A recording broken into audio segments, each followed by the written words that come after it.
Oh yeah. I'm gonna do my thing. See it. You got it? We're good? We're good? We're going. We're going. Wait a minute. I got to play something. Oh yeah, kick us off. I'm gonna get on here. The jungle. I've got like water in this one and just a tad of vodka and orange juice in this one. Maybe I should switch glasses and do that differently. I don't know. You know, I don't think you can go wrong. It sounds like a good mix up. I just got Coors Lights for days. There you go. It was what was in my fridge. All right. We're ready, I think. So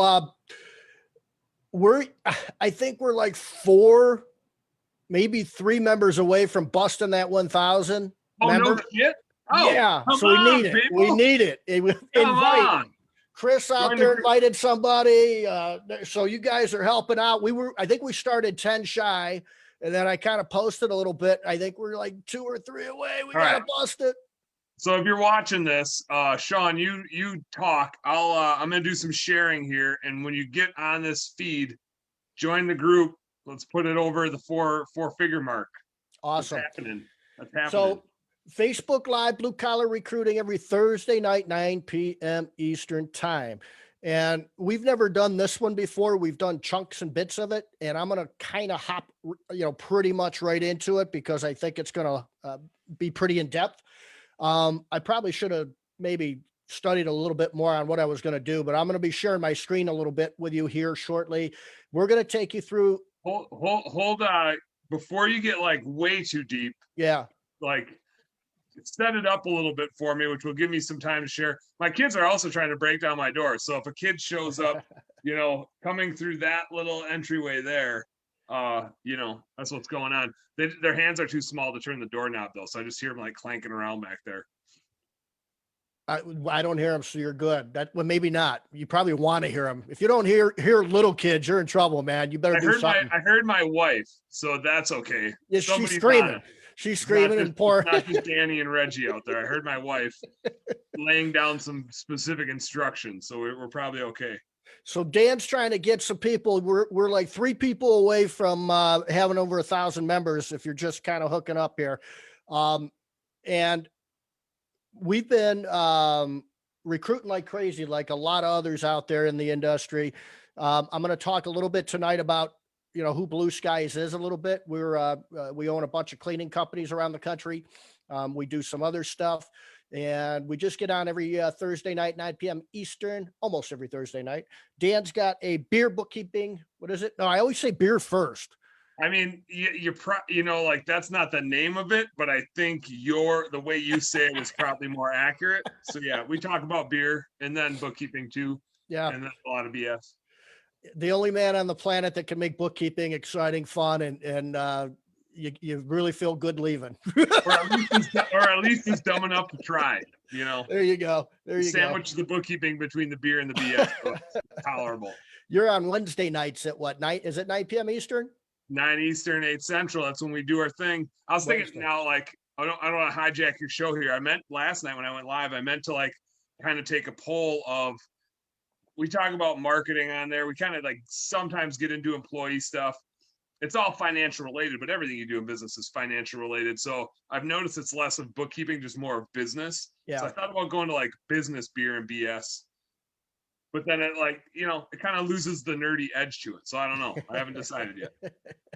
No, I tell you, you got a lot of followers and stuff that watch that. And a lot of people love it. I wouldn't change a thing really. That's just me. So tonight we're going to talk about recruiting and finding employees in the blue collar world. That's what we do, right? Blue collar recruiting. We're going to get in depth though, and granular and in the weeds with this. And I know a lot of times we talk about job titles, job descriptions, or we always talk about, culture and all those sorts of things. But we're just going to talk about the recruiting system that we use at Blue Sky Services that literally helps us find hundreds and hundreds of employees to hire every single year. So in multiple parts of the country too. And probably, I'd say probably close to 25 or 30 states now we're finding people for blue collar, technical type of work, sales, all kinds of things. I'm going to touch on job titles, job descriptions, very granular keyword stuff. What's different between Indeed and Craigslist? I'm going to go into resume searches and show you some tricks in there. All the tools and tactics and strategies that we use every single year to hire hundreds of people at Blue Sky Services. I'm going to show you right now. Let me see if I can get my screen sharing going on. Ooh, you're just getting deep right away. Bam. The first thing is that I want to pop up is Blue Sky Services. We've got maid service, window cleaning, gutter cleaning, and all that good stuff. So most of the people that are out there listening probably own, manage, or I don't know what you're doing, just hanging out, drinking beer, I guess. That's fine too. We love all that, but most of you have either a maid service or window cleaning or some sort of exterior cleaning company, lawn care, all those sorts of things, home service. So we got junk removal, we got pest control, all kinds of stuff. Carpet cleaning, as you can see. But we do have that was not a good sound effect. I'll work on that. That's all right. You need some buttons. So anyway, this is going to be about the recruiting end of it, though. And the first thing, I want to tell people too is at Blue Sky Services, not only do we have our cleaning companies and our operating businesses, but we also have a recruiting service, bookkeeping service, and a marketing service with our Blue Skies admin division of the company. So I really, the last few years dove into how to recruit for the blue collar market, the labor pool, that $10 to $20 an hour human being, which it can be kind of challenging to find and hire and all that stuff. And Dan, I think, and Andy, as you watch Facebook, you see people all together just give up, right? Like, there's nobody good out there. You can't find anybody. Nobody wants to work anymore. Like, people have just literally thrown in the towel. You see it every day. Yeah. And that's the number one complaint that I hear from small business owners around the country is that they can get applicants coming in and they can get some people coming through the door or whatever, but it takes forever to go through, 100 applications to find that 2 or 3 sort of gold nuggets that are in there. And by the time, number one, you don't have time. You're trying to get out of a truck. You're trying to figure out your marketing. You're dealing with business. You're growing your business. And I don't know of anybody that really got into a home service business, window cleaning, maid service business, and was getting into it because they love recruiting, blue collar people. I don't know of anybody that likes to go into, I hated bookkeeping, right? I hated bookkeeping. My books were so messy. It was so nasty. But that's the only reason I'm here is because when we bought your business, Dalkey was like, hey, we bought this business, but the guy's books are so bad. We need to bring you on board just to get it all friggin' cleaned up. What? Little cash here, little cash out, little cash in, little cash over there in my pocket. You do what you gotta do. You gotta do what you gotta do. What are you doing with all these Amish women, not even W-2ing them? What are you doing with these people? What do you got 10 vans? You own a house cleaning company. You were working on the recruiting game long before you knew you were going to be running a recruiting business. Man, I'll tell you what, I sure was. It was a little easier then, though. I had like 40 Amish girls working for me, and I could just say, hey, Mary Lou, we need 2 people tomorrow. And she'd go across the street, get a neighbor, get her cousin, and they'd show up in a van, and then they'd start cleaning. So that was cool. The original Indeed.com. That was before. That was. Yep. ShadyDays.com. So here we go. We're going to dig into the first thing I want to talk about is your research.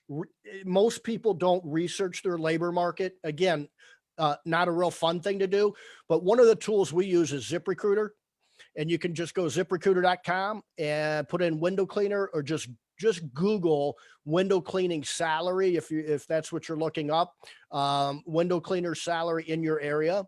And you'll find that ZipRecruiter and a couple others are in here. Indeed will give you some data. ZipRecruiter gives you some data. I like to use ZipRecruiter. Number one, I can't stand Indeed, but we use it. So I don't know about them, but I do know that they are Indeed is basing their salaries a lot of times on what employers are posting, not reality. Not on actual data, just what exactly. Which we all know you're marketing and you're saying what your highest employees get paid. not Right. what your average employee gets paid, probably. And that's exactly right. ZipRecruiter takes data from ADP, from a payroll company. That's the dollar bills that go to the bank. That's what you want to know. That's cool. Yep. So one of the things that I like to look up is hourly rate and weekly. Okay. Because the weekly I like to use in job descriptions, and I'll touch on that in about 5 minutes. But what's most important, even if you pay commission, you want to find out what the hourly is, because the weekly doesn't mean squat if they're only doing 20 hours a week. If they're doing 80 hours a week, the weekly doesn't mean squat. I want to know what the hourly pay is. And that's what you want to base your market research on. And you don't need to get super crazy and but you really want to find out what the average is. And then you got, so one thing, like, this is just the bookkeeping nerd in me, but I had to take 563 divided by 13, or divided by 40, I should say, to see like right. what somebody that's making 563 per week would make it, like what their hourly rate is in a 40-hour week, and it's actually 14 some. So Yep. this is also suggesting not just their hourly rate, but that the average window cleaner is working, closer to like 45 hours a week, not 40.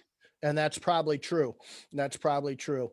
And it gives you some data in here as well to go through. It'll give you some ranges. And I like this too. It gives you some of the highest paying window cleaning jobs in your area, which I think is really helpful, because you don't want to be average necessarily. I mean, if you're looking to pay average, I hope you have some really good benefits, really good culture, and that's fine. I cringe when I see people paying under the average, though. You're going to get an under average Joe working for you, or Jane, then, if you're doing that. The first thing that a blue collar worker looks for is the first thing they look for is location. Believe it or not, that's the number one thing. Is it close enough to where I live so I can only drive 15 or 20 minutes? And then they start to look at pay. Okay. That's the two things that are most important. And so you really need to, when you're doing recruiting, you really need to look through the lens of a job seeker, not as a business owner. That's so critical. And you have to figure out where you want to be. Where's your business model? And Dan can talk to that a lot. Probably better than anybody on the planet what the average pay is for different blue collar workers. I see some things. What's actually interesting here too, because I know a lot of home service companies are moving more towards that performance-based pay and that commission-based pay. And one of the things that gets super important when you're hiring people is, you want to pay that, but they come into your business used to being paid hourly. If they're in food service, if they're in manufacturing, if they're in retail, they're all making hourly pay, and commission is scary. So while they can make way more money on a commission performance-based pay system, helping them bridge that gap and helping them understand, like, we're going to pay you more when you do really good, but no matter what, you're always going to make at least more than you were making before, and more than what most window cleaners are making anywhere. Like, using that data that you just showed can help seal the deal and get them comfortable with making a commission type of pay, while helping them understand that they're still going to make like great pay no matter what, even as like a baseline. So I love that data. Yep. And that's sort of the first one or two things that we do. And then we also go into Indeed when we're doing our labor research, and Indeed's got some analytics, and they call it hiring insights. Not everybody has access to this. You have to have some sponsoring going on. You have to be boosting a number of ads. You got to be spending a little bit of dough with them. Can I, you're Sure. probably going to cover this later, but does that come with like the fee that you have to pay to be able to do resume searches and stuff like that? Or is that something separate? That's something separate. That's just for resumes subscription. Okay. Yeah. I imagine you'll get to that later. So maybe I sure am. You got it, brother. You a little bit. This is a really cool report, because it's within a 25-mile radius. Number one, it's not, Northeast Ohio, or it's not the state of Ohio. It is 25 miles from whatever city you put in there. And that's been updated as somewhere in the midst of COVID. They decided to update that. This data wasn't that good before. One of the things I love to look at is this competition score, and the score is based on Indeed. Again, they base all of this on advertising and what employers are doing, but it's a 3-month period ending somewhere near the month that you're in, which is February is the latest data. So it's very up to date for the title and or location, and they compare it to the rest of the country. So in other words, they're saying in the Cleveland area for a house cleaner, it's about the 75th percentile of the most difficult markets out there for a house cleaner. Okay. Actually 75, probably we see that, 55 to 75 is actually for us, at least, pretty easy to recruit for. When we start to see it around, 85, 90, I saw one at 99 the other day. We've seen a couple hundreds. What was that? Where do you like, is it geographic specific? Is it a certain type of job where you see that? It's both. So it can be both. If you're looking for if you're looking for an aeronautical space engineer with a degree in baboon hunting, that's kind of hard to find. And it's in Alaska somewhere. That's probably going to be 100 out of 100 as far as competitive. So it really depends on both. Okay. I know when we've talked about trades in the past, like when you start getting into plumbing and electrical stuff, where it's like, it's not just somebody that is good with their hands, but they need some certifications or something. All of a sudden, I got to imagine that starts getting way up there in terms of what that number looks like. Yeah, big time. We have somebody in an electrician actually in Massachusetts somewhere. I just can't remember where. Give me a city besides Boston, or maybe Boston will work. I don't care. I was going to say East Boston. I don't know. Is that a city? I'm from Wisconsin. How would I know any cities in Massachusetts? There's 100 out of 100 right there. There it is. We found him, I think, 2 electricians so far. Damn. Electricians, Boston, Mass, 100 out of 100. So that's like buku competitive. No kidding. No kidding.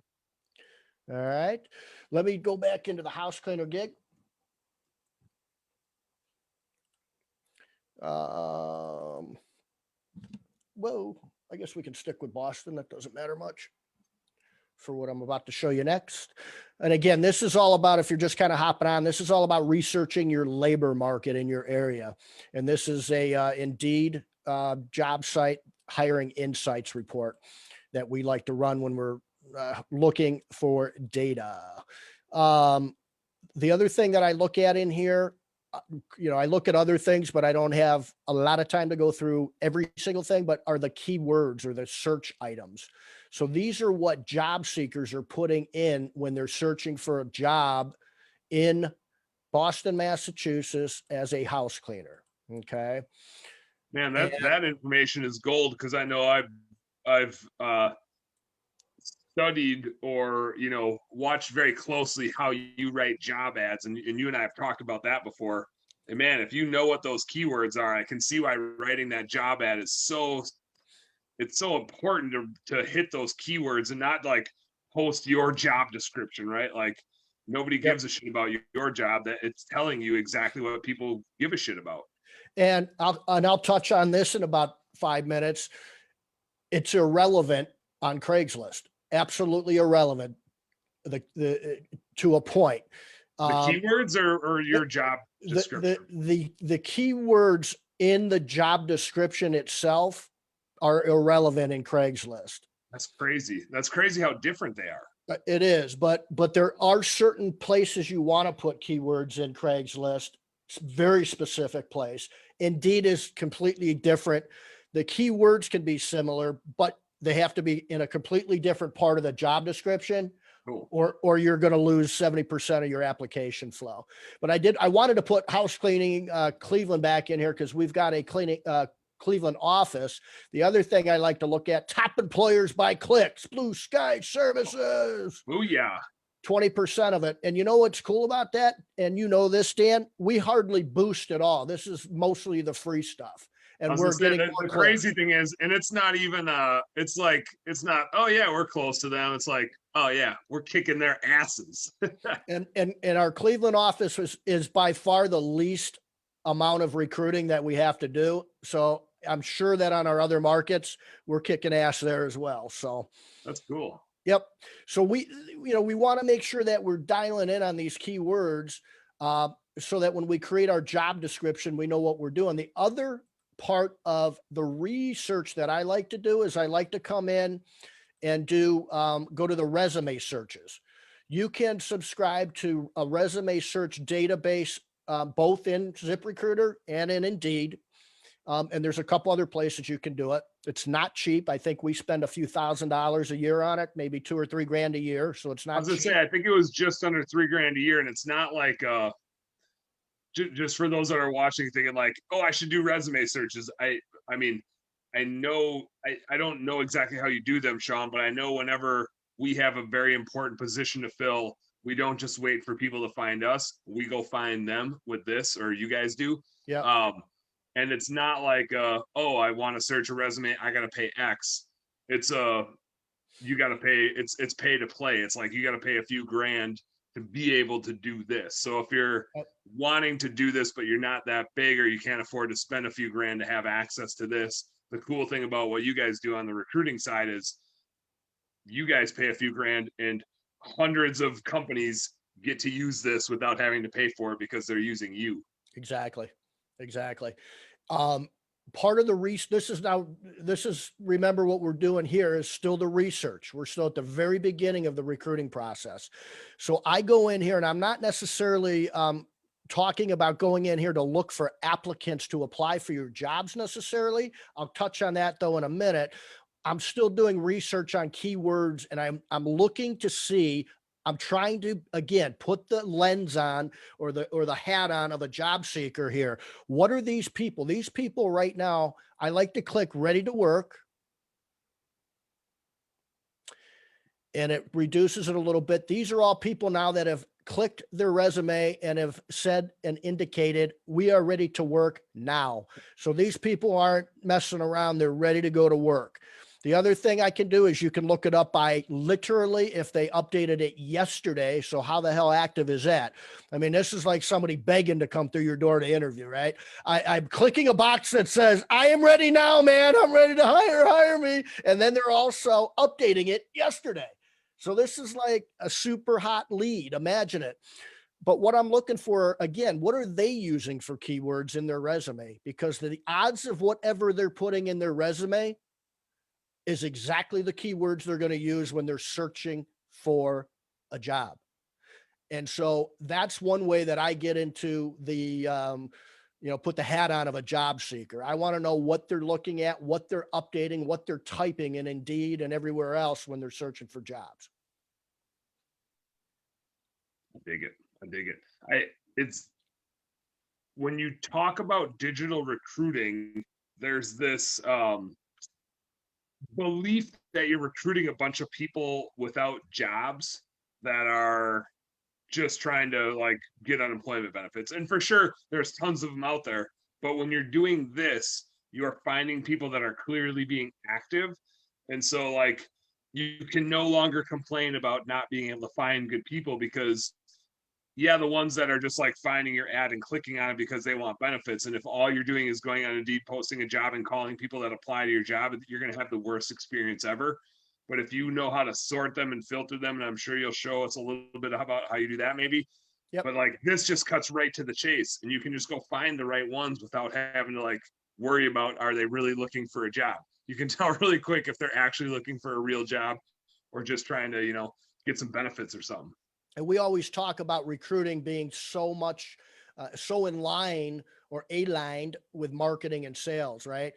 Now, if you could buy a mailing list or a phone list of prospects for your window cleaning company or your house cleaning company or your lawn care, whatever it is, and this list is those people that were just surveyed that they will be buying your service in the next 10 to 30 days.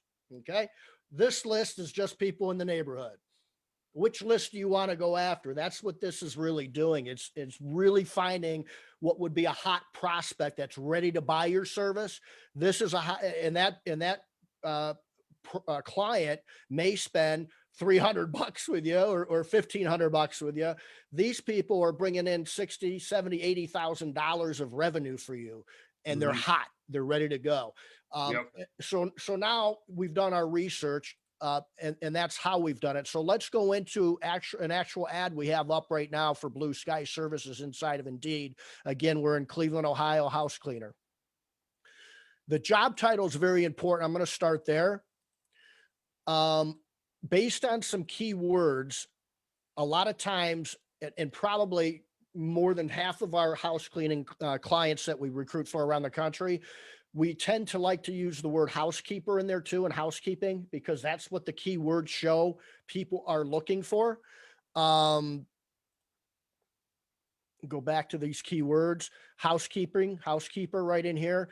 But cleaning is still one of the best in here, and house cleaner. So we want to make sure that we're putting the correct thing in titles. So when you put house cleaning in, you're capturing the top keyword, the 6th keyword, the 7th keyword, I guess the 5th keyword. So Exactly. You're getting a hell of a lot of keyword bang for your buck there. Yep, exactly. And that's really important. A couple of big mistakes with job titles, at least on Indeed, and a lot of us use it. So let's talk about it. And that is, you don't want to put, things like highest paying, start immediately. You just want a very simple, clean title. Now, you might want to put, if you have a couple different job titles you think might work, and we come up against this a lot, where, I've got a floor technician of some sort, but man, everything's telling me to use general labor in this one. Well, we might sometimes use both if I'm finding that research will support that, or we a lot of times may test that. And we'll test it for a couple of weeks, maybe, or a month or so, depending on how quickly somebody's got to hire. But if you do that, you got to be very careful, because if you do it the wrong way, you're going to lose about 70 or 80% of your application flow. So be very careful with that. I like to use just pretty much simple stuff. That's the job title. The job description in Indeed. The only important thing in Indeed for creating as much application flow as possible, and that is the only goal with our job title and job descriptions, is to create as much application flow as possible. Okay. We all have job titles, job descriptions. We hand them to our employees, and it's got its purpose. My job titles and my job descriptions are completely different than what you have for your current employees, because it's got a different purpose. You want to sprinkle as many keywords as you possibly can in here, and repetitively using the same ones as well, and also trying to make sense of it and make it sound like somebody logically put it together. So if I was to go through just the top paragraph, and that's where the keywords need to be in an Indeed job description, the very first paragraph. All right. You start reading it, and I'm just going to count these keywords as we go. Hiring house cleaners and housekeepers. No experience needed. We train our house cleaners to provide the best house cleaning service for our home cleaning clients. We provide house cleaning, apartment cleaning, condo cleaning on a recurring basis. We hire from other industries as well, such as commercial cleaner, office cleaner, restaurant, servers, cashiers, customers, blah, blah, blah, blah, housekeepers, hotel, hospitality, cleaners, and many, many more. And that's I got 12. I got 12 cleaner nailed down there. But one other thing I notice is obviously you've got some other things in here, and you're targeting especially restaurants, servers, retail. Yeah. Right now, especially where a lot of those jobs are gone or not back. People that are searching for those things, but those jobs don't really exist, are still going to find your job, which I think is freaking awesome. Yep. We started doing that around COVID, and it's been really, really impressive, because if you listen to the, radio at all, or the what's that thing? The television, the telly, 50% of our restaurants are gone, pretty much gone. And that's a hell of a lot of people looking for work, and they probably aren't kicking their heels to go find another restaurant job real quick. No, but I think the no nights and no weekends is probably making them sounding pretty good to them. Absolutely. We do the same thing if with a window cleaning or an exterior cleaning stuff. We'll put in, roofer, anybody that has, has that would put in something related to blue collar. I don't mind getting dirty and I work outside. So I'm putting roofer, asphalt, all kinds of different things out there, construction, masonry, all kinds of different outside. If it's for window cleaning, I'll put landscaping, I'll put lawn care. If it's for lawn care, I'll put window cleaning, pressure washing, anything that gets you dirty outside that would make sense. And again, I want to super underscore this. At this point, we're not worried if we get 1,000 applications overnight and 995 of them suck, because that's probably not too far off for some of you. And that's the number one complaint we hear. I don't care. It's all application flow. We'll weed them out later. And in fact, we weed most of them out automatically, and it's automated. And I'll show you that in a couple minutes too. So let me compare real quick here. The next kind of things that we like to put. You'll notice that so far, I didn't say Blue Skies is the greatest company on planet Earth. Our ratings on Google are the best. We've been around 100 years and, we're just awesome, and more about us and more about us, and listen how great we are. None of that.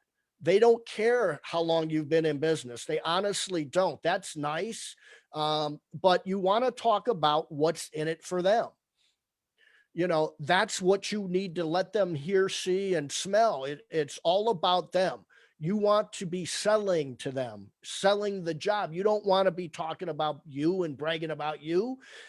What's in it for them? This is where you want to maybe put some things about your culture.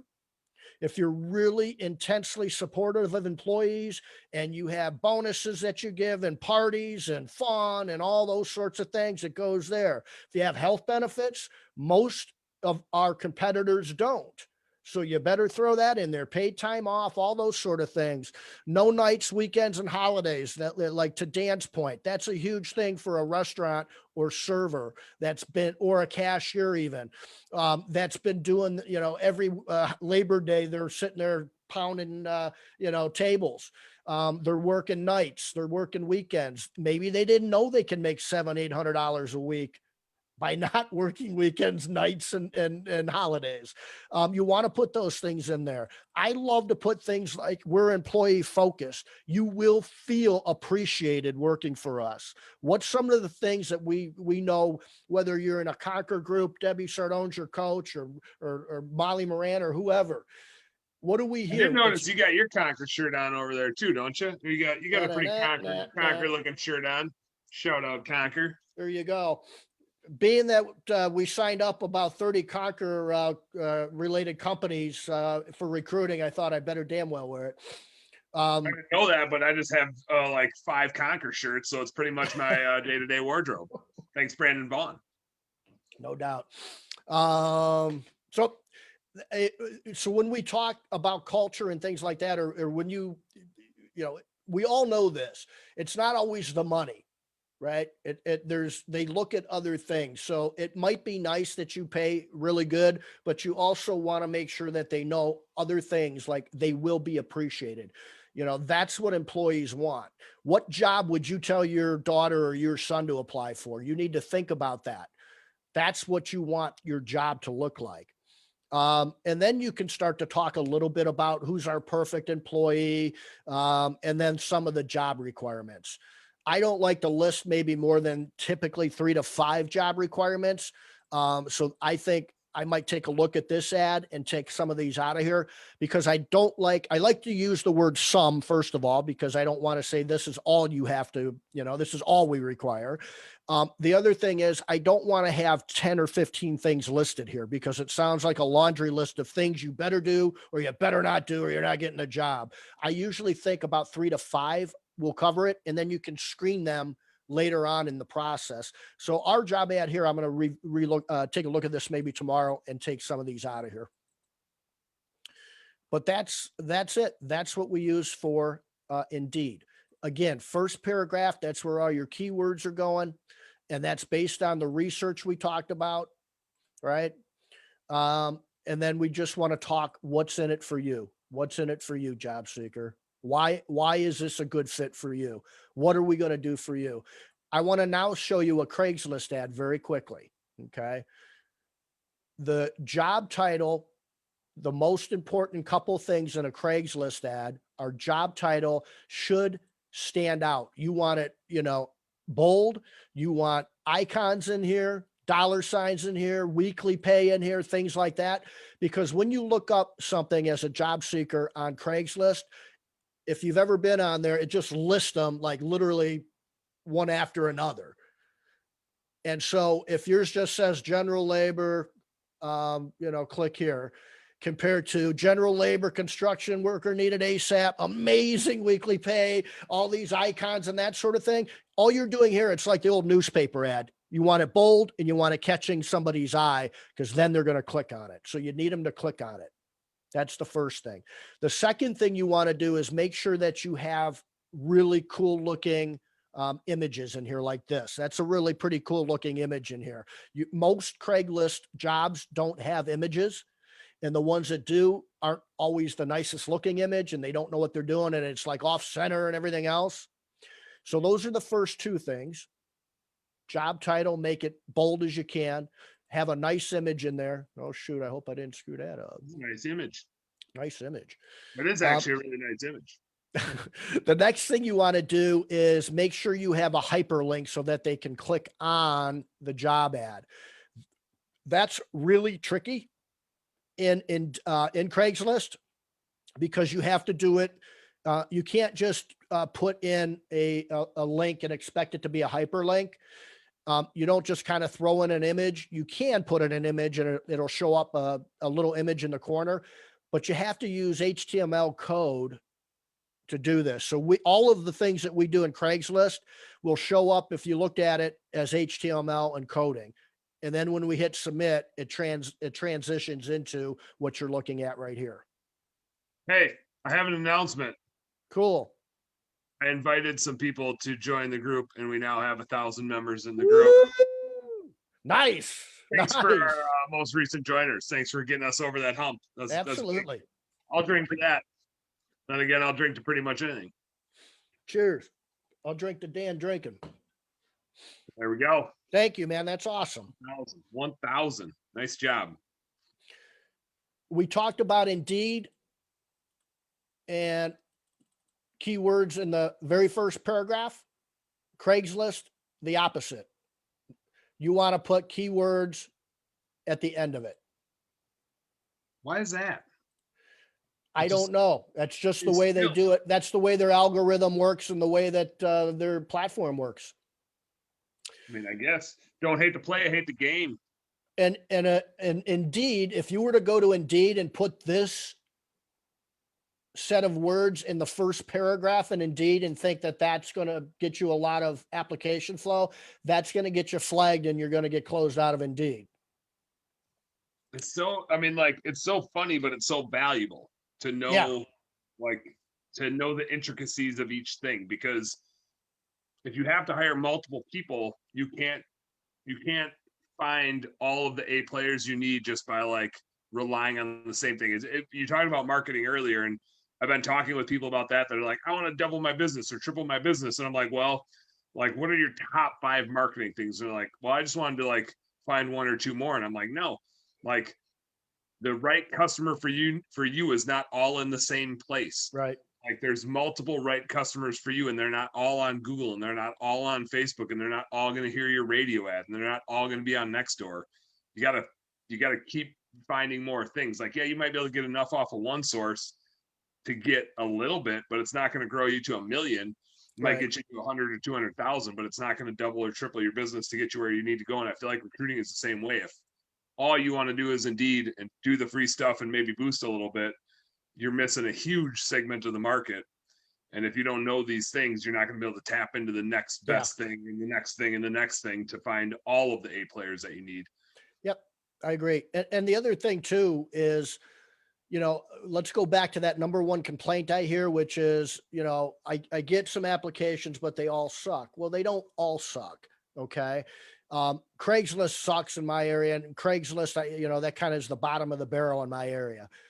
You're making the mistake, and it's one of the top 5 mistakes, and I made a video on it, is don't make the mistake of thinking that you should just screen and vet in your job descriptions and titles. And a platform like Craigslist has cycles. When it came out, I mean, I've been doing this gig for 20 years now. Okay. When it first came out, it worked great and it was free. About 6 years after that, it sucked. I got nothing from it. They were revamping some things. They were doing some things, changing some things. Then they started to charge and they still sucked. Then they figured out, okay, we sucked and now we're charging and we suck. So we better do something about that. And so what they did was they changed their algorithms and their platform. And then it began to work really well. And then I found it work. And then they raised their prices because they knew it was working well. Right. And then the next thing is I'm finding it works in some areas, but not others. Then I'm finding, wait a minute, it's working in almost every area of the country when I use this certain thing, maybe general labor. And then we talk house cleaning and the hospitality industry. Mm-hmm. So there's a whole mess of things you have to understand with it. And Dan, to your point too, and I'm going to touch on this very quickly because I know we're getting late. But I mean, that's just, I told everybody I'm going to get in the weeds with this. You haven't even seen the secret sauce yet. That's really the game changer with the questions that you need to ask. And that's coming up. So hang on tight. But there's something called Google for Jobs that I want to talk about. And Dan, you just kind of segued me right into it where, you want to be in all these different places, right? And isn't that what Google's all about with SEO when you're looking for clients in your website and getting the website up there? It's all about having content in all these different places and keywords. Same thing in Google for Jobs. There's a lot to it. Let me back up 1 second before I get into Google for Jobs, because this is going to segue into it as well. Because Dan talked about being in all these different places. Most of you out there probably have heard of ZipRecruiter. Everybody's heard of Google.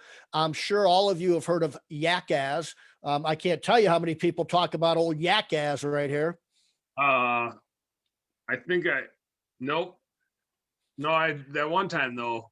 How about Gibo? Gibo. Remember Gibo? We were talking about that on the boat fishing. Was that Gibo? I thought that was a typo that I sent you in a text message. Here's a good one for you. My sister Denise has been with me for 15 years in business, been with me a lot longer than that as a sister.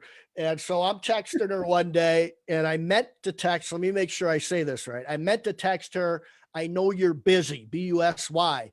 And the big thumbs went and added a T and it said, I know you're busty. So she texts back like, what in the hell is wrong with you?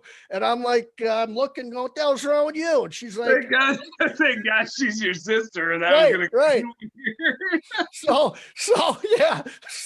So we called her busty for about the next 6 months at work. It was awesome. Oh my God. How did I not know that until now? Isn't that great? Denise is going to be sorry that you told me that. She'll be in Minnesota in a month or so too. So we'll have plenty of time to tease her about that. Oh, when she shows up off the airplane, I'm going to get a big sign made. Like there's a car waiting for her, like Busty Nash. Nice. Busty Nash. So we post to dozens and dozens of different job boards out there.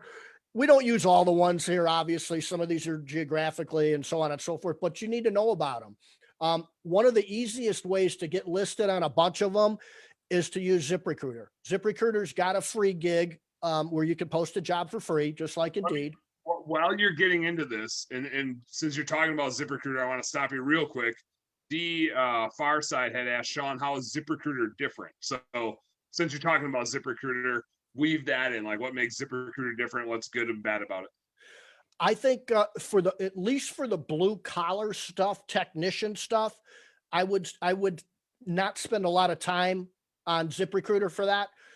ZipRecruiter is okay for operations managers, some sales stuff, things like that aren't quite your hourly $10 to $15 an hour guy or gal. That's the difference. It's really overall, I don't care for ZipRecruiter. We don't get a ton, but in some Is parts it of the more for like area. the white, it's more for like the white collar roles in the blue collar field. If Yeah, you're, yeah. I mean, but in some part, again, in some parts of the country, it works pretty well for the technicians too. okay. And we've got the ability to get some reporting on that. So I know every now and again I'll be like, holy shit, ZipRecruiter, when I'm looking at somebody, and I don't know what part of the country by heart. I can look that up if anybody ever wants me to, though. I'd be happy to do that. But the key is ZipRecruiter will get you onto a lot of other job boards. So when you post there, it automatically posts to dozens of other job boards for you automatically. Mhm. And I showed you some of those. Well, and at the beginning, the first thing you started with was research, and you started it on ZipRecruiter. So, Yep, like, even if you're not like gung ho getting applicants off of it, you're getting information that you need that's going to enable you to get applicants from all kinds of other sources. So it's not a zero sum game either. It's not like, oh, I don't get applicants here, so this thing is useless. Got a lot of exactly. data. Exactly. Um,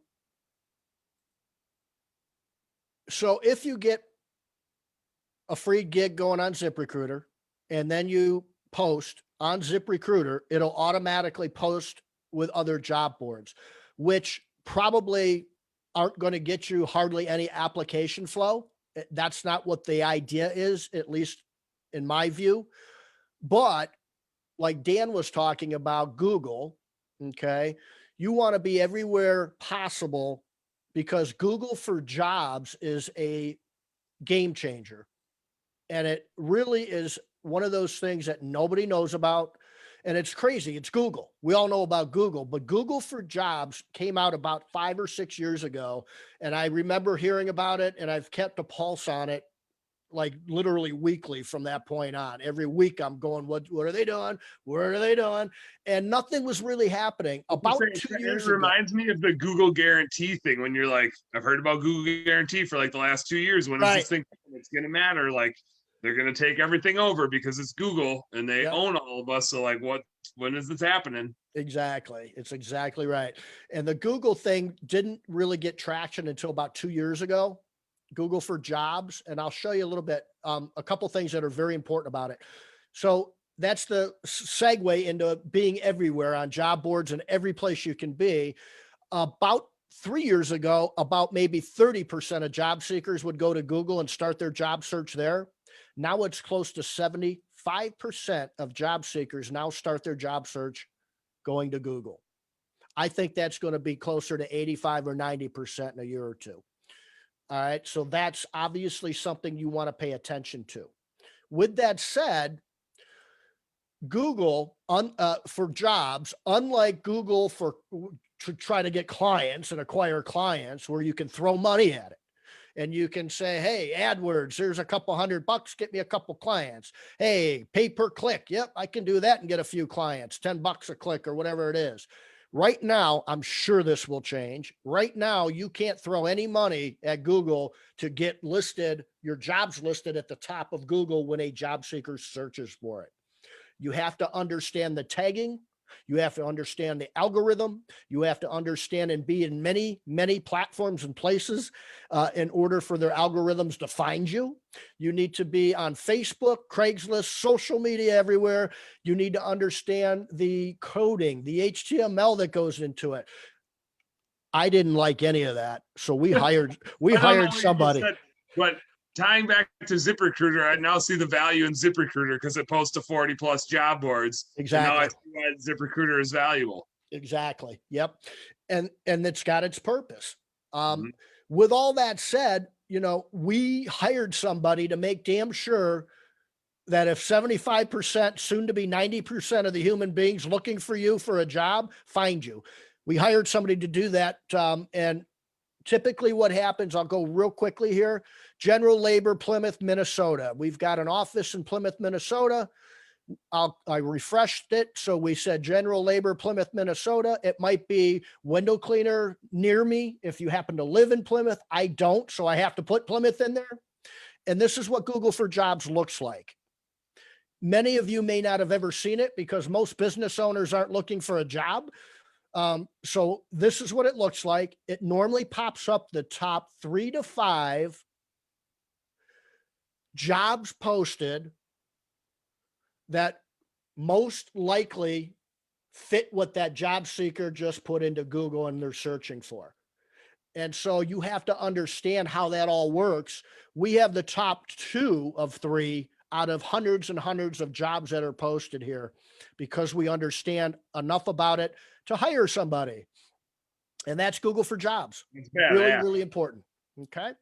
It's cool seeing that we have the top first and second spot. That's like when Phelps and the other dude were swimming in the Olympics. Like you got the first 2 spots. Exactly. Who do we have? I've got a house cleaner in Nicole, Savannah, Georgia. I guess we need to put house cleaner, not house. I'm trying to buy a house in Savannah. Then I'm gonna have Nicole come and clean it for me. Okay, I didn't shoot myself in the foot. Thank God. We are listening. We do have you listening, Nicole, up here on the top. This is a client of ours. It's not Blue Skies, but it shows up as Blue Skies in here because she's a client of ours. It's cool that like even the next thing on ZipRecruiter and the next thing on Snagajob. I haven't seen Snagajob in a while, but there it is. Right. Like Google is finding those things even, and so it just supports like the get on a bunch of different stuff. You know, Yep. make sure Google knows you exist because that's where people are looking. Yep, for sure. Let's move into resume searches. Okay. I'm not going to touch on this very much because a lot of people can't afford that $2,000 or $3,000 subscription, but those that can and they're serious, I just want to talk about 1 or 2 things. One is instead of just putting in like the word house cleaner, Cleveland, Ohio, and then hit find resumes, and there'll be like 157 that show up. And let's say so let's put a bunch of keywords in and maids and housekeeper, and that's your game plan. And then you hit find resumes. Yeah, that didn't work too good.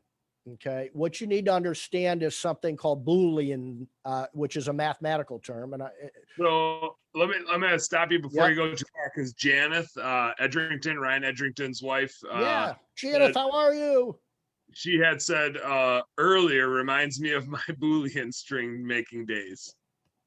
So she knows what you're talking about. Yep. Yeah, so she's on to you.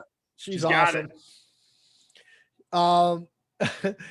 So I'm not going to go into what Boolean is. It's actually some dude's last name that came up with this mathematical craziness, Einstein type of dude, and a bunch of recruiters stole it. And this is how we use it. But you'll notice there's a little bit of difference when I hit find resumes. There's close to 20,000 resumes within a 25-mile radius of Cleveland, Ohio, that just updated. There's maybe 6 months ago. Let's see, about yesterday, 168 updated it yesterday. That's a pretty powerful tool. Okay. That's resume searches. And then what you can do is if you want to send something to this Ryan Kish, you click that, you can hit email, and we've got templates set up. So all we need to do is hit send and it goes. Ooh. That takes that's a whole different live Facebook Live, because I can go into that for an hour and how to do all that. But in general, the key to the resume searches is YouTube Boolean resume stuff or recruiting stuff, and you'll learn a little bit about it there. Or if you want to talk shop, we can talk shop sometime. But wait until after spring, because I don't sleep right now during springtime, maybe around summertime. Yeah, wait till everybody's hired somebody. And then after Shawn and I go on our like post busy season fishing trip, then there you go. All right. So we went through the research. We went through all kinds of tricks in the trade and all that good stuff. And so if somebody finds one of our jobs, it looks like you got somebody saying something out there. I was looking at my phone. Amy Smith said, I have time, Shawn. So she's going to get on the Boolean train. Nice. So we went through all that. Let's start getting into the secret sauce and how we actually vet these people when they start coming in now. I was just saying, like, we spent an hour going through how to find people. And I know, I work with you on a daily basis. So I kind of like know these things, but I take it so for granted because I just hear the things that you say, and I'm like, that's cool, Shawn. That sounds like you'll be able to get us another bookkeeper real quick or another window cleaner real quick. Like, do your magic and show me 5 really qualified people. I see the next step, but like this part always fascinates me because it's like the magician showing you their secrets. Yeah. Like, I know you're doing so many things, and I've lived it because of my, I mean, I'm not even going to tell the story, but my classic, like the first 10 people I interviewed that didn't show up, and the 11th one that did, and I hired them, and then they no-showed, and like living that life. Whereas like all these things just build up to like cutting through all the shit and getting you the right people right in front of you without like having to worry about if they're the right person and all the things. So man, it's just so cool to see under the hood. Yep. Yeah. One of the things our team in the recruiting division talk about is, you know, application flow is everything. So we just covered that. And then it's managing it. How do you manage what comes in now? How do you vet and go through the processes? And then, you know, how do we service customers and our own companies? How do we do all those things? And so we just talked about application flow. If somebody finds one of the jobs that we've got posted, I don't care where it is, any of the platforms we use or social media, they click and every one of them will be redirected to the same online application. And this is what one of our online applications looks like. And if you don't have an online application in the year 2021, I mean, you know, I'm 53 years old, so it's not like I'm some millennial or something, but get an online freaking application, please. I beg you. If you need help with that, I can help you with that too. But you want to have everybody get redirected to your sort of landing page here or your online application. And this is actually, you know, one of our live ones for Plymouth, Minnesota. But notice on the right over here, this is the online application. And I'm going to get in the weeds with this here shortly. I'm still scrolling, by the way, as I'm talking, right? This isn't 1 or 2 questions. 23% of the people that start this don't finish it. And that's fine and dandy with me. They're not serious. They're tire kickers. They're not really interested in this specific job. They just read what this job is. Why in the hell are you starting this and not finishing it then? Well, and this is, so I think just to interject, this, you don't weed people out with a job description. You don't weed people out when you're just building the pool, build the pool, get as many as you can. And now here's an automated thing that you don't have to do. You don't have to talk to them. You don't have to know who they are. But all of a sudden, like people start dropping off, and you want people to drop off because you don't want to have to deal with them. You don't even want to know they exist. You want to know that your ad got as many clicks as possible. And then all of a sudden they start dropping when they can't meet the requirements of the job. And there's some like, I don't want to like say what you're going to say, but there's some timeliness required in doing that. You can't take forever to weed them out because they're still human beings and they need results. You take it away before I say too much. No, you're exactly right. One of the things I want to, you kind of reminded me too, Dan, is, you know, all of us are business owners, entrepreneurs. So we've got some egos, right? That's almost the definition and part of a business owner. You got to have some guts to do what we do. And so I'll get people that get in the weeds with this and they'll start saying, yeah, but what if you lose a couple A players because you're doing this? And you know what? If you're getting the right amount of application flow, I wouldn't worry about 1 or 2 A players that we might miss because of our system. And I've learned this, and I'm harping on this with our team daily. And I've learned that the further away we deviate from the system I'm about to show you, specific questions, the data I'm going to tell you behind these questions, the farther you deviate from them, the more likely it is you're not going to execute on recruiting, period. And I've learned that because we've done it mistakenly, thinking that we can do a couple things better, and we find out it fails. So we have to go back.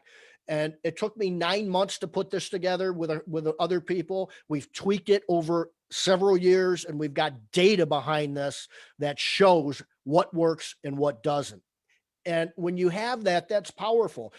When you deviate from that, not because you're trying in trial and error, but because you think you know better about something.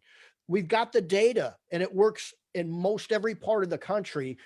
So it's okay if you got to kind of generalize it a little bit. We're talking hundreds and hundreds and hundreds and thousands of applications. Don't worry about one or two that might get away.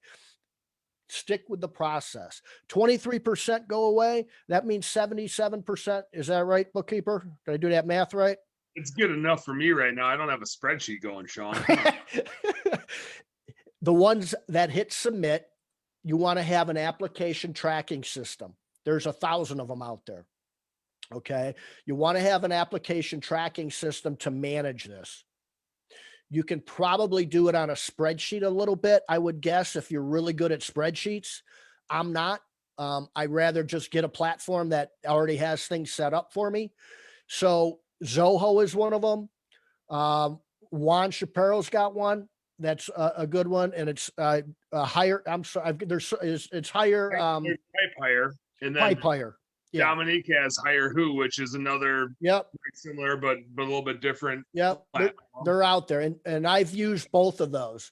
And both are really good. Dom's is phenomenal. They're really good platforms. There's others out there too. Just look into them. Some of them are pretty reasonably priced. Let me hit on one thing, because people get confused, and I did too, between like an HR platform like Bamboo HR. Yeah. And they're like, oh, this could be my recruiting system. And it's like, no, it doesn't do this for you. Like, yeah, there's some things you can do in there to set it up to do this, but an HR platform is different than an applicant tracking system. Now, like, it might be useful to have both, because once you have an employee, an HR platform is really useful, and Career Plug that we're on right now is great for an applicant tracking system, and it can do a lot of the HR stuff, but it might not be the best HR thing in the world. I don't know. Works well for us, but like, make sure if you're thinking about recruiting and talking about recruiting, this is the important part, that it's doing the weeding out. It's not just keeping track of your employees' birthdays. It's helping you find who your employees are going to be. Right. There's a difference. So I want to stress that, because I've seen people like get the two crossed before. Yeah, that's a great point. The application tracking system is a management tool. It's exactly what it says it is. You'll notice a few things in here: names and these numbers. Okay. I want to always underscore, when I do a demo for a client, I always stop, pause, and underscore this. If you one day become one of our clients, or if you're a client out there listening to this, you know that you don't need to manage this or learn this or get in here and have to get a diploma on how to understand this platform. We do all this for you if that's something, but I'm not here to sell recruiting services. But just so you know, if it's in the back of your mind, man, I think we're going to use these guys, don't worry about having to learn this. We do all of this. I'm going to show you how the sausage is made. Or take what I'm showing you and do it yourself, and get a platform, and you can take all this information and do it yourself. Either way, we're here to help. You'll notice names, you'll notice numbers. This is the automation part. There's a bunch of questions that we went through here, and you'll notice that there's a couple ways they can answer. Okay. I shouldn't say everyone or each. Most of these questions has a score for each of these answers. They can only choose one of these answers. One has a very low score based on data. The other one has okay, that's acceptable. And then the other one is the best answer and gets the highest score. While we're sleeping, while I'm with my children, while somebody's applying on Christmas Day at midnight, that would be Christmas Eve, maybe both. Depends on how you look at it. We wake up every day, and there's people in this application tracking system, and they've got a number next to them that's been automatically calculated based on the way that they answered the questions on the online application. So it's automated. They click it, and we get a score, and the scores are on by each applicant. we've got data through doing this for an awful long time that shows there's a minimum score that every candidate must have. If they do not, we send them an email that says, thank you very much. Have a good day. Go away. It's a little bit more professional than that, but that's what we do. Okay. We do that for our own companies and our managers out there who are my customers, and we do it for our external clients as well. So that's the first thing that we sort of, I guess that's the second or third thing that we screen is we come up with these questions, we score it automatically, and that weeds out, I always get the question, well, what's the percentage?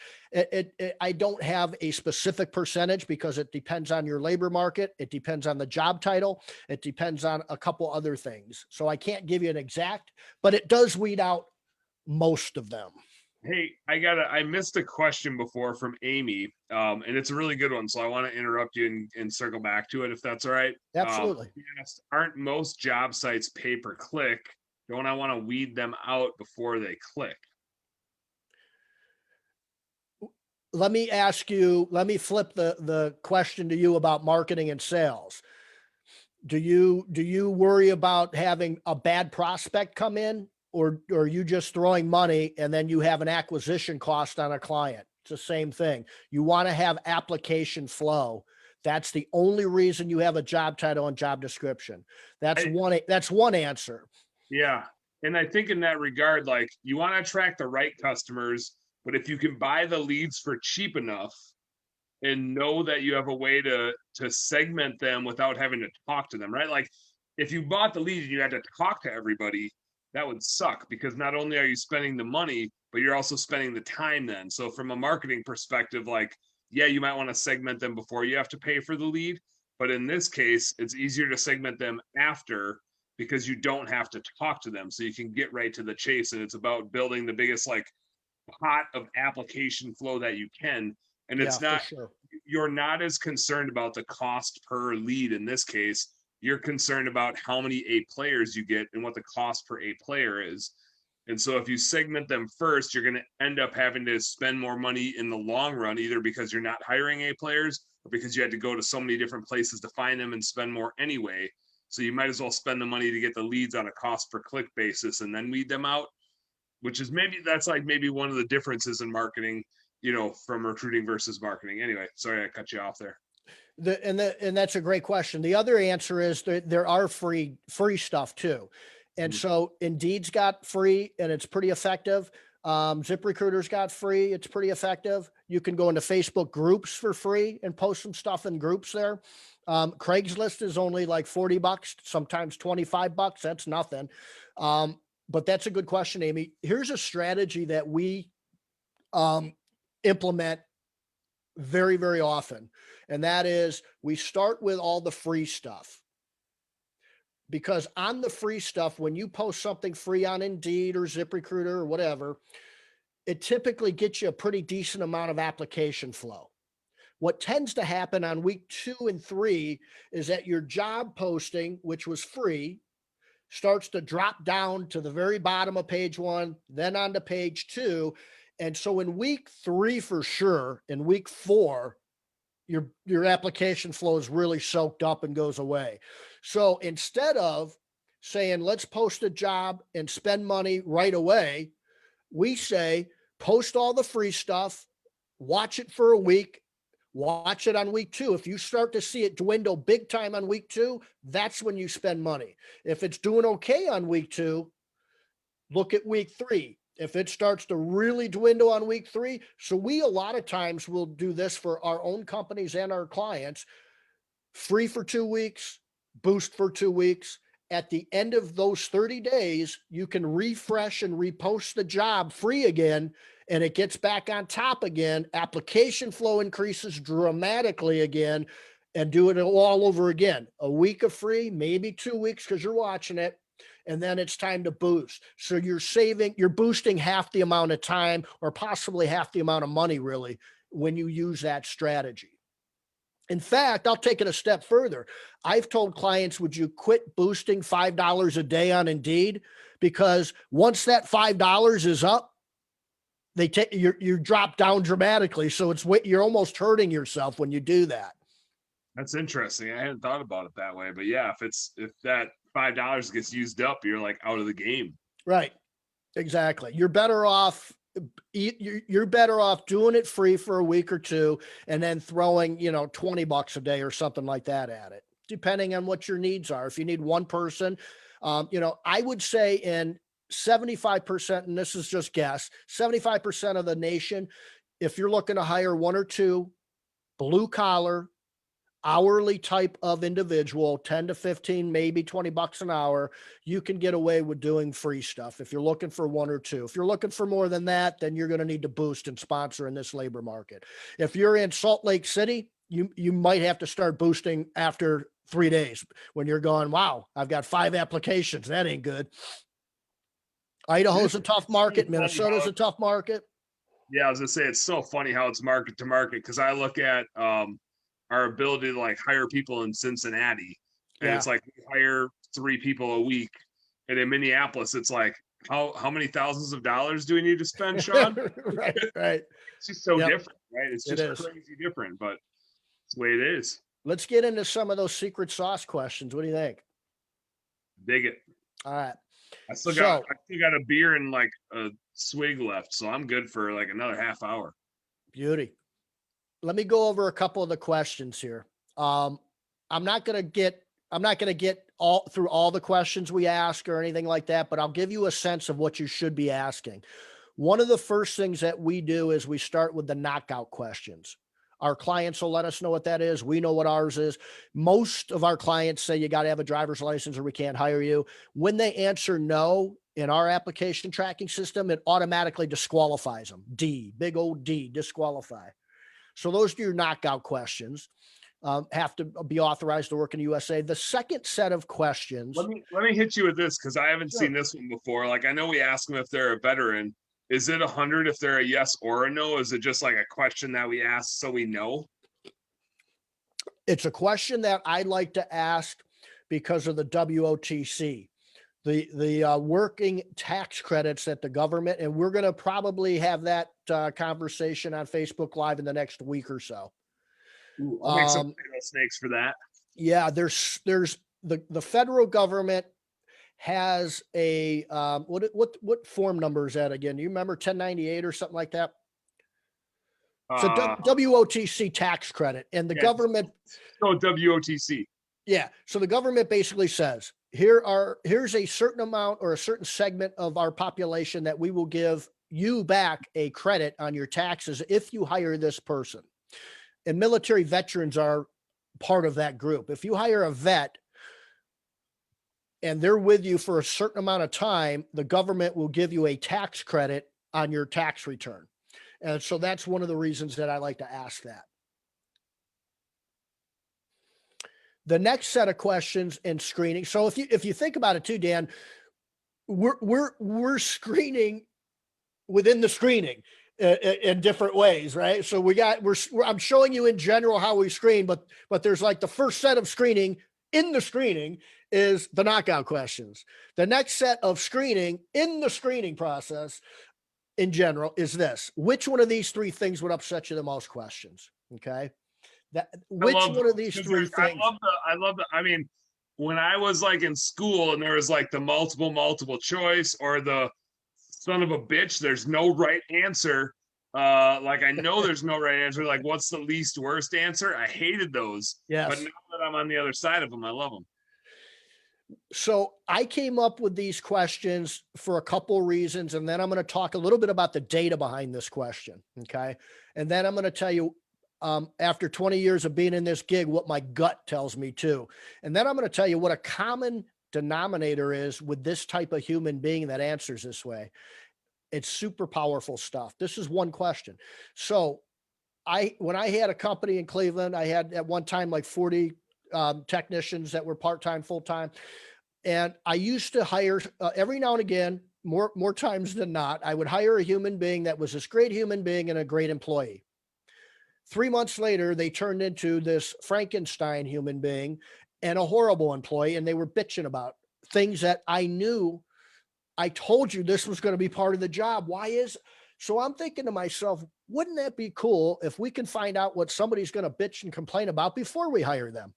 That's in part what these sets of questions do. Which one of these three things would upset you the most if you got this job? I'm going to tell you what I'm going to bitch about if I get this job. That's just a beautiful thing to know. Okay. I like the way, I mean, that's the real question. I just like the way you get around asking that so they don't really know the question they're answering. Exactly. That's what you're asking them. That's it. You'll notice a 20 next to that answer right here for this particular one. My paycheck's off by $30. So remember, this person is online filling out an application. And one of the questions is, which one of these three things would upset you the most if you got this job?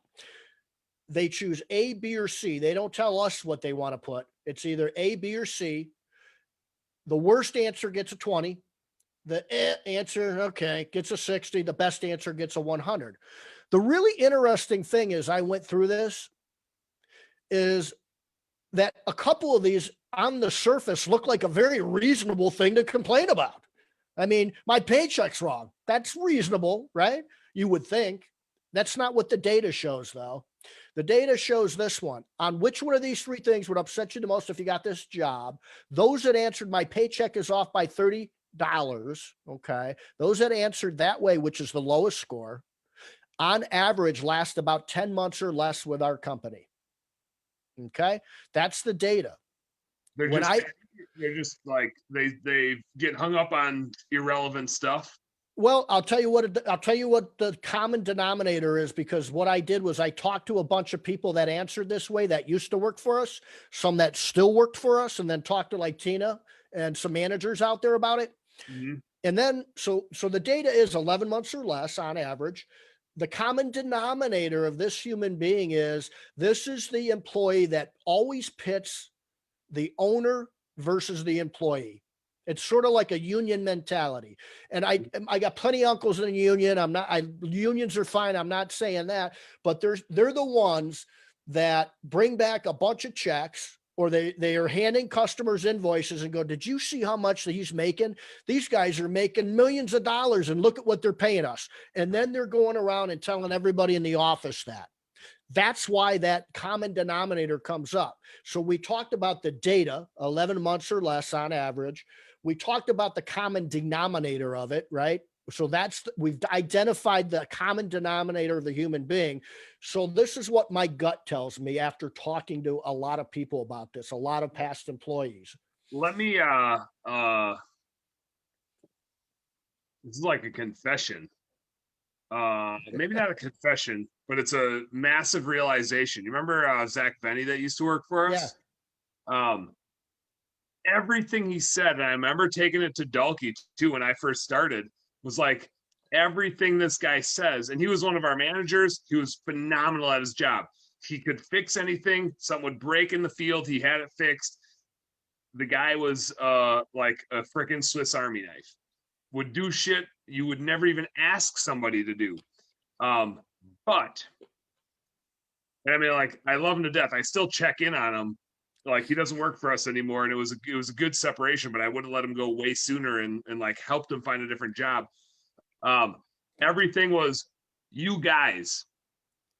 Like, it, I'm like, hey, we got to do this, we got to do that, and that's the culture I really wanted to have. Was like, it's a us, it's a we, it's a team, and everything he said started with you guys do this and you guys do that, and I was like, what company are you working for? Are you working for somebody else and we're just hiring you part-time or something? Like, it was always a him against us. Yes.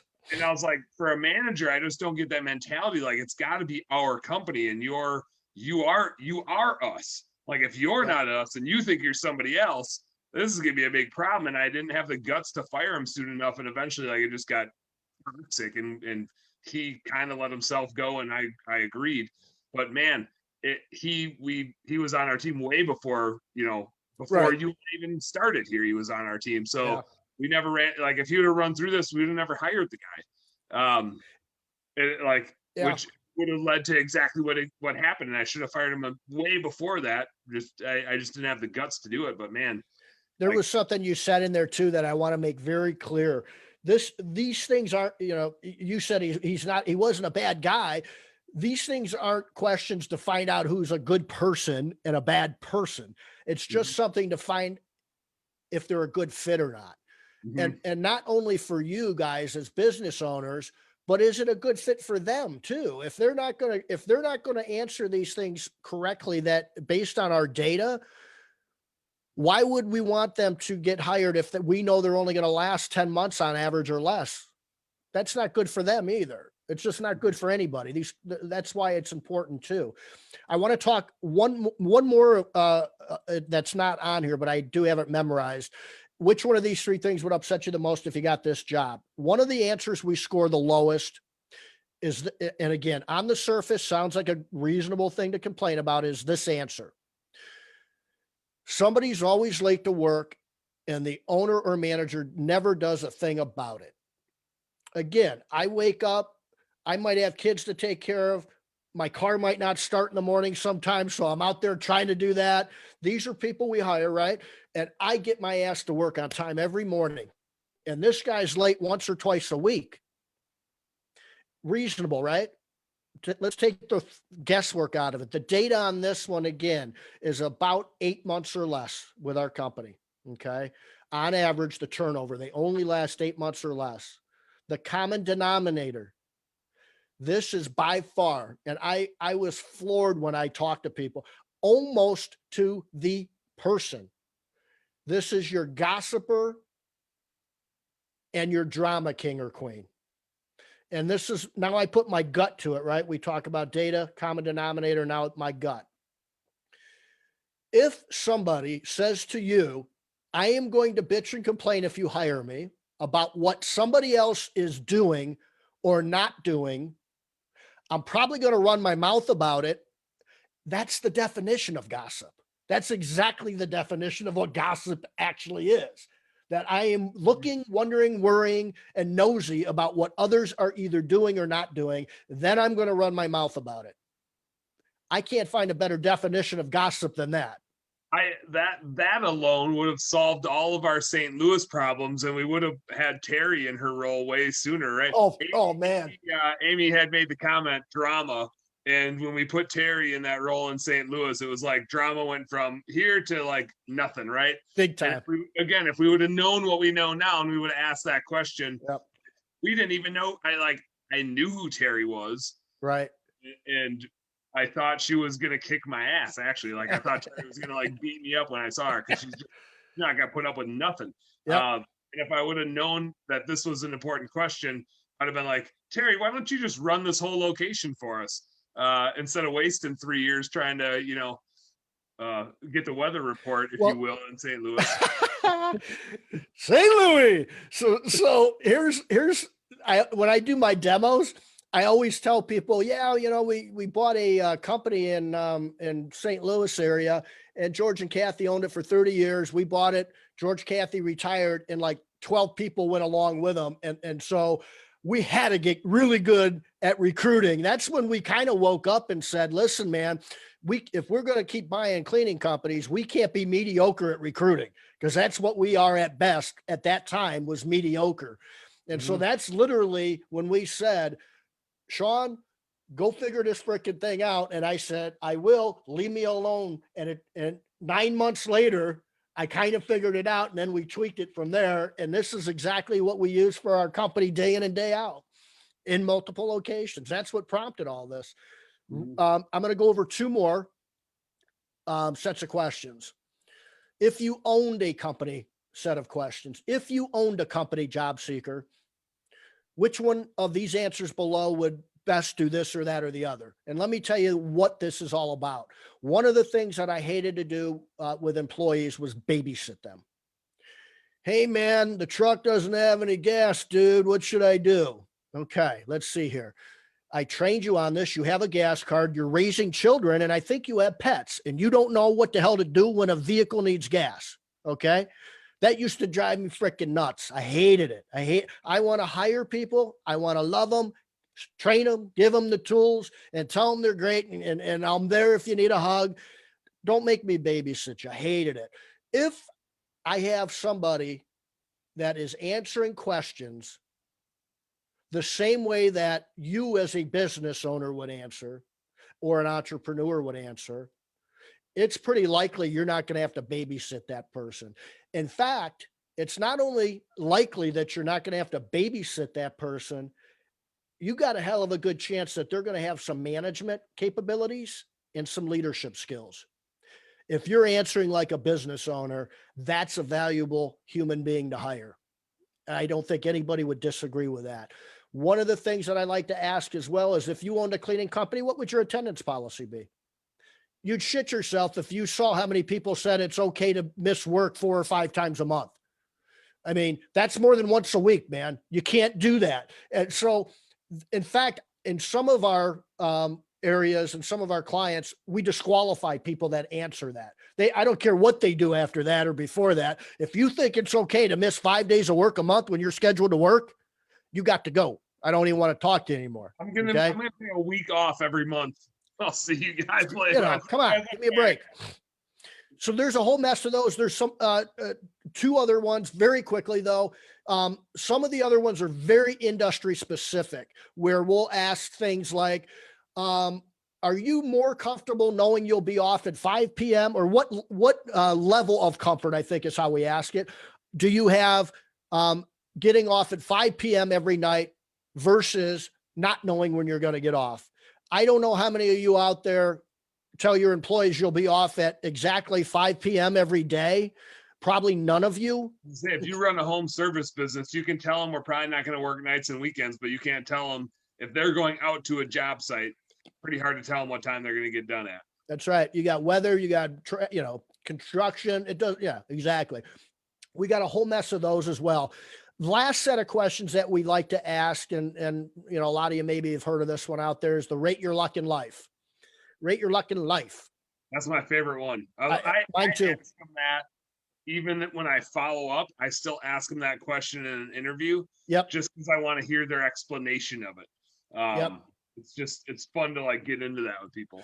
Well, we want to find out the idea behind these questions are do they have I'm a victim mentality? We don't want to hire victims and pessimists, right? So rate your luck in life. 0 is the worst, 10 is the greatest. Those that answered under a 6 on average lasted about 3 months with our company on average. That's hideous. That question alone is worth about $5,000 if you think about it. I was gonna say, if you just asked somebody that and you knew they were a capable human being, that almost gets you everything you need. Exactly. Yep. And so we to your point, Dan, we like to know why, because there's kind of 2 one-offs to this. The one-off that we learned over the years was sometimes somebody will answer with a low score, but they explain it by saying something like, normally life's okay and things are great, but my mom just died of cancer, or I just found out my kid's autistic. But I mean, those are one-off life events that aren't happening to you constantly every month, every day, every year. The other one that we actually score the highest is, and it usually is either for whatever reason, right in the middle, I think, a 5 or a 0. And they follow it up by saying, I don't believe in luck. Mm-hmm. I believe in working my ass off, or I believe in working hard and let the chips fall where they may. And that's it. The best answer I saw is, I don't believe in luck. I believe in working hard, and you get what you deserve in life. And sometimes you don't, and you just keep going. And that was the best answer I ever heard. I thought that was awesome. Hired. I don't need to know anything else about you. Yep. That's it. So that is the way you can set up those questions. And that right there gives you the score here. Now, if you meet that minimum score, we're not done with you yet. We're still going to put you through hell. All right. Like Amy said, mic drop. That's it. Done. So if they don't meet a minimum score on this second phase of screening, we send them an email that says, go away. If they do, we send them on to do personality assessments.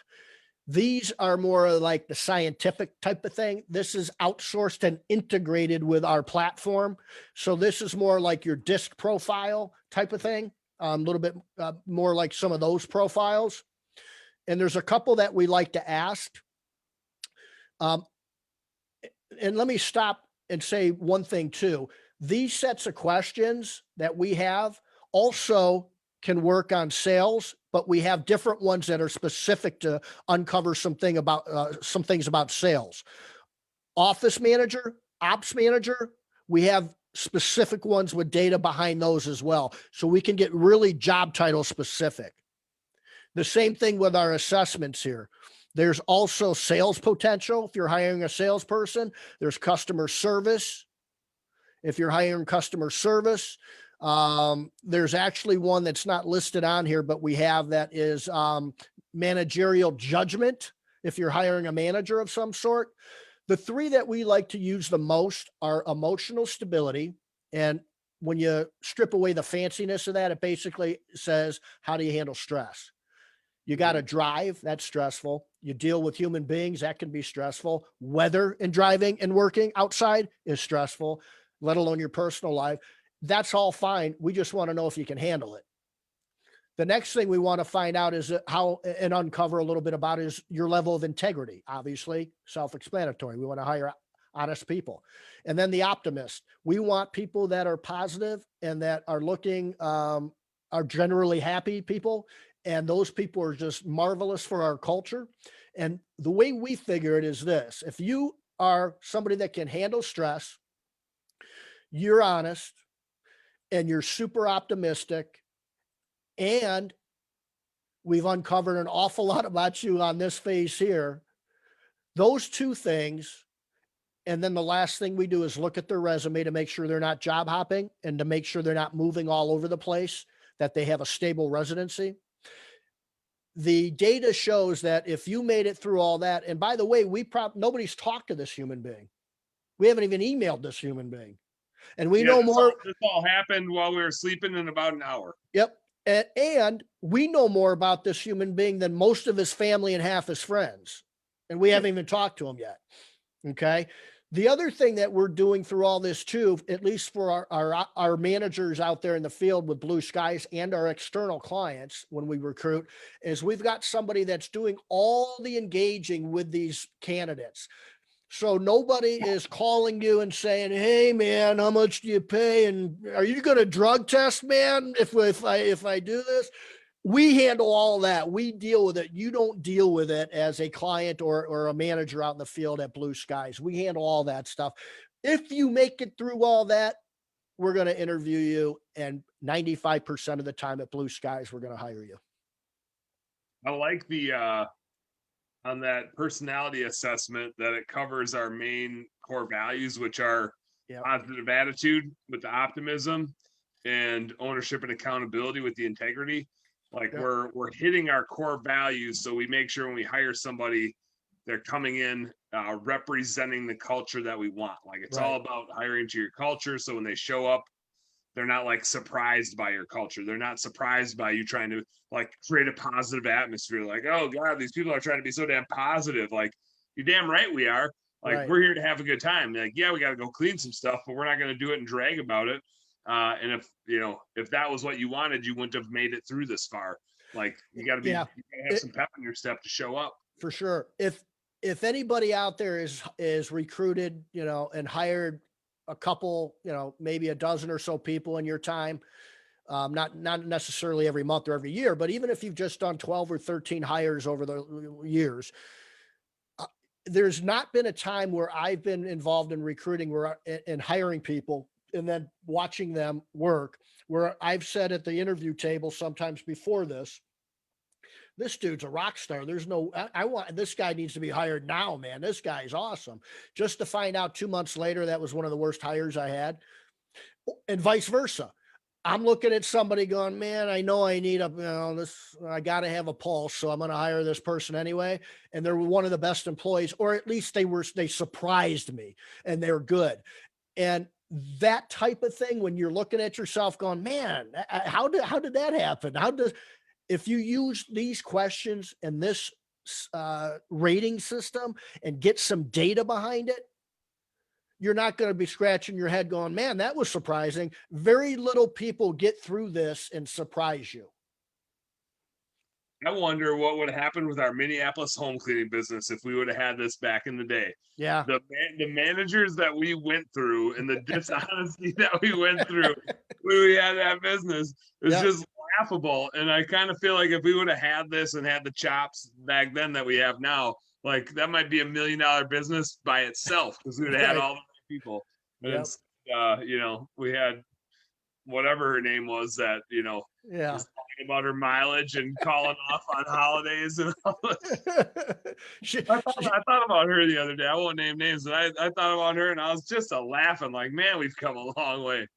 Yeah, big time, man. She was the manager that was always home by 2 and then calling from home, making sure everybody was out there working until 6. Oh, by the way, I just found out now, right before the Friday after Thanksgiving, that my kids have something going on and I won't be able to work that day. Right, that's right. pretty Yeah, convenient. thanks. It's That's the great. Wednesday before Thanksgiving, and you're the manager, and you're asking all your employees to work, and you're going to call in just at the last second. Oh man, go figure. That might have been the longest live we've had, dude. And I feel like if I wouldn't have been interrupting you, you could have gone longer. Like, well, I got to have some interruption, man. There's so much in there, man. No, that's all good. Amy had some great questions in there and stuff. So, no, I love it. I love it. I mean, like candidly and honestly, thanks for doing what you do because you make our business so much better with all this stuff. But it's cool to see, hundreds of other home service companies that didn't have the resources to do this. Never, not never will have the resources, but this didn't come about by accident. This is 20 plus years of you like figuring this stuff out and getting the time to dedicate to it. And you're doing a damn good job. And it's fun watching you. Thank you. I enjoy it. I've done tons of demos, as you know, over the last month and a half. And I had one of our new customer service reps on for some training just to see it. And I always wanted to make sure, I go, this is like my 300th one in the last literally 20 some days.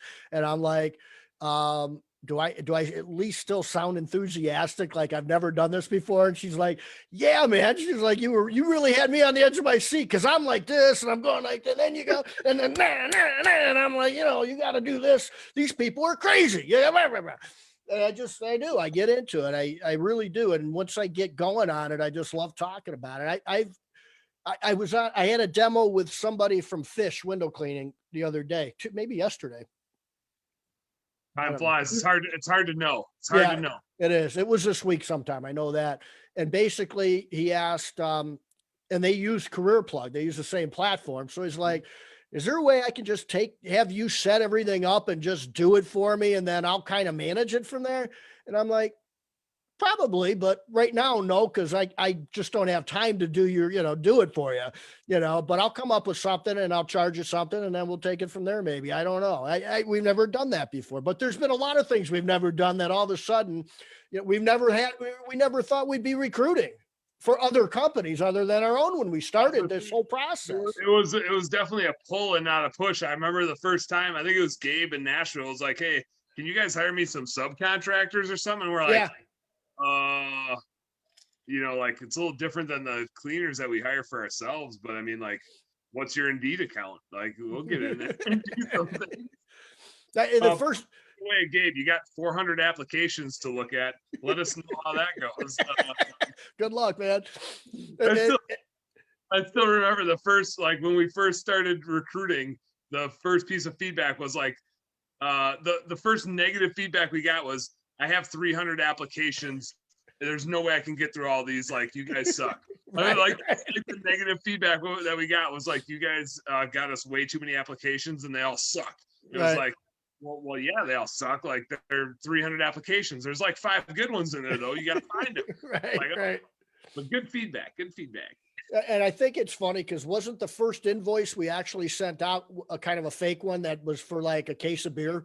That's what we charged somebody because they're like, well, man, you got us like 3 dudes. That's awesome. What do we owe you? And we're like, I don't know. We never did this for anybody else yet until you. This sounds like a favor for your buddy. Probably a case of Busch Light would be good. I told that story to somebody on a demo and they're like, are your rates still about the same? Or I was on a webinar or something like that. Are your rates gone up any from there? Or like, is it a keg of beer now or what? Depends if we all get together or not. Speaking of, we're going to be going to a couple conventions. I guess the world's starting to open up again. And I love your idea about having just a big old cooler at some of these conventions for people to come on in and have a beer with us. That's what it's all about. Got to crack a cold one and rub elbows a little bit. I mean, you can't like high five yet. Maybe you might still have to do this. Right. See people in person again. That's for sure. Yeah, it'll be interesting. I'm looking forward to it though. No doubt. What else we got? Anything? Coming up. I don't know, but after 3 Coors Lights, I got to pee. I know that. It's been a bit.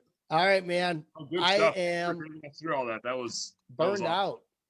Anybody out there that's got any questions or anything like that, feel free to message me on Facebook. That's the easiest way, probably, since you're all on Facebook right now. If you ever want to know what our services are or our pricing or anything like that, I'll go over that with you. And if you listen to this, our demo could go really quickly because I just did a 2-hour one. The one we'll do is going to last about 10 or 15 minutes though. And we've got 3 different services. I'm not going to go into what they are right now here, but if you want to, we'll talk about it. Go to yourblueskies.com and schedule a demo if you want to know like how to sign up. There you go. Up here. Boom. Yourblueskies.com. I still think, while people are still watching, what's funny to me is like this website was built as a, I suppose we should have a website because we didn't know what we know now is just like we're doing recruiting for people. And then like, oh man, like people that keep asking us to do bookkeeping and like, oh, Paul, do some Google ads for this guy and write some emails for this person. And all of a sudden we have this like, business helping hundreds of other service companies and we still have our original website. But part of me likes it, like the nostalgia of having the original thing that you had that was just for like a hobby. And then all of a sudden it turned into a freaking phenomenal business helping tons of people. And you're like, but I kind of don't want to let that like chanky little website go that we built like on a napkin because it was our thing. Like it was the start of it. Right. I think we should keep it. I kind of want to I want to like build a super badass website, but I kind of want to like keep that one just for us. I think that'd be great. It's like mounting a fish on the wall. I think like go fishing again. I kind of want to have that one to look at just to remember the good old days. I'm all for it, man. And we just buy a couple domains though too, so we're kind of thinking ahead of the story a little bit now. I mean, we're getting there, right? We're trying to. So, I got to address this because Amy said I've got a heck of a man cave. And Amy, I don't want to bust the bubble, but it's just a green screen with a good picture. But I mean, like, I totally would, if there wasn't a screen that I was bumping up against here, I'd probably pour me one of those. What a green screen. Pretty good green screen. And always remember out there, where am I at? ABCs of recruiting. Always be recruiting, baby. Always be recruiting out there. I love that. The ABCs, baby. I probably should have went into the Hopper strategy a little bit and talked about that because that's like a game changer a little bit, but that's next week. Yeah. And then we're going to talk about some tax credit stuff. What was there like a ballpark figure you can shout out that made a difference in our company a couple years ago or no? I don't know about this tax year, but last year I think it was $12,000 of tax credits, which so like 12. Being the bookkeeper before we go off. If you get employee tax credits, it's an expense savings, right? Like when you save money, it's just money that you don't have to pay later. So, what I think is important to recognize, and this is a little bit different by business based on your margin structure and how big you are and whatever else, but when you save money, it's just like making 5 to 10 times as much revenue. So if your business makes like 10% net profit, if you're in home cleaning especially, usually if you do $500,000 of home cleaning, you probably like have a net profit of around $50,000. That's after you take a wage, that's after you pay everything else. Like I'm including your wage like as an expense of the business. The owner profit is like 10% in home cleaning. If you save $10,000, that's just like you sold another $100,000 of revenue. So super important to get those work opportunity tax credits, because it can be like super, super real money. And it's diversity hires, it's veteran hires, it's I don't even know all the regs on it, but we're gonna get into it on the next Blue Collar Recruiting, or on a future Blue Collar Recruiting that you for sure want to check out. So saving money is what it's all about. Yeah, I'm trying Saving to get money helps you make more money. So I'm trying to get the guy that actually from Synergy that's going to be handling the tax credit stuff for us and our clients. that'd be awesome. That'd Yeah, be good. I don't know if he'll hop on or not or whatever, but we'll figure it out. We'll talk about it. We'll talk about it. All right. That it? That's it. All right, man. Wednesday night. It is the bookkeeping guy every Wednesday at 9 p.m. And it's this guy and that guy Thursday nights on Blue Collar Recruiting. Beauty. Roger, we're out of here. Bye.